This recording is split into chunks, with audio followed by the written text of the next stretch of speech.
Okay, for part 2 of the video feature of running games in the Nokia N95 8GB, I'm not going to have it plugged up to TV so you can see how I'm actually controlling the games on the device. One of the nice control schemes and kind of modes to play as such I found out is if you close the phone and use it in this kind of one-handed sort of way of playing, or obviously you need the other hand to hold the phone. Okay, and the way this customization mode works is I've set the central click button as your A button, the camera's trigger button up here as the B button, so you can kind of hold both at the same time, or like press one and hold the other, and vice versa. Overall works pretty well, but you can't play all games in this way. A lot of games, well, some games even, you need to use like a combination system, or need to be very fast on pressing like kind of 2 or more buttons at the same time.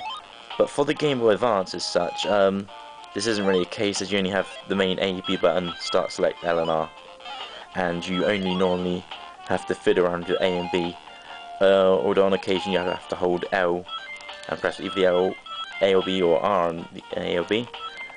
But this control scheme can work around that, so that's okay. Good thing though is it's very comfy to hold it like this. It's very like kind of quick and easy to kind of pull out and play on the go in this mode. Okay.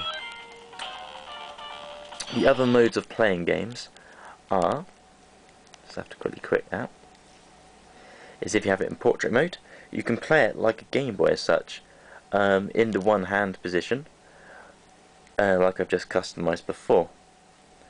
Okay, also you'll notice the screen is full screen stretched here, which isn't very recommended by me for the widescreen Game Boy Advance. So what I'll do is I'll go into the graphics options and switch it into this kind of windowed mode.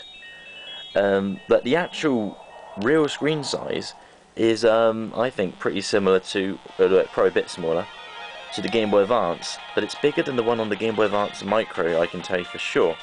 So it is still a very nice experience to play, even with these big borders on normal phones would be a huge thing to play the game in this tiny window, but it still looks very nice.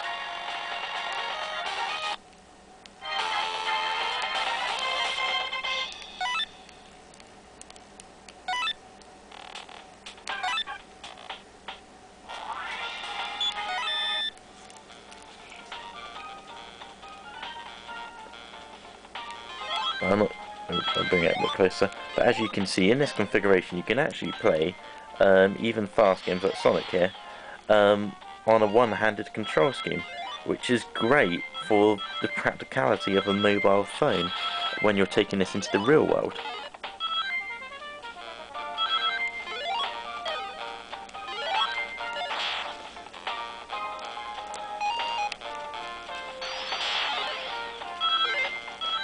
Okay, let's show you something else from Sonic. Okay, and of course, for the games which do require a few more buttons, you can just play in this kind of flipped out mode, which gives you access to these 12 extra buttons.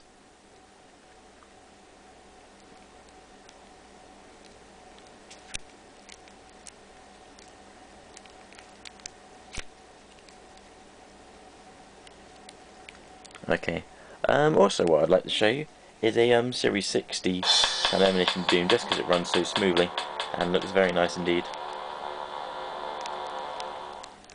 And there's also a mode, or a version of this as such, which incorporates Bluetooth multiplayer, which would be very fun to play.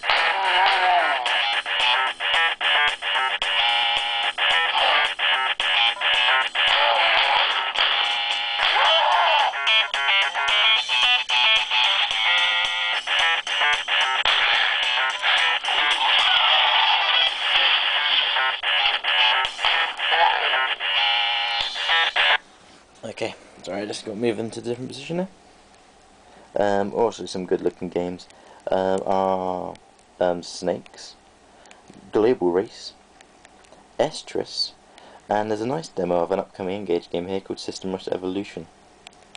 I'll just show you Global Race first.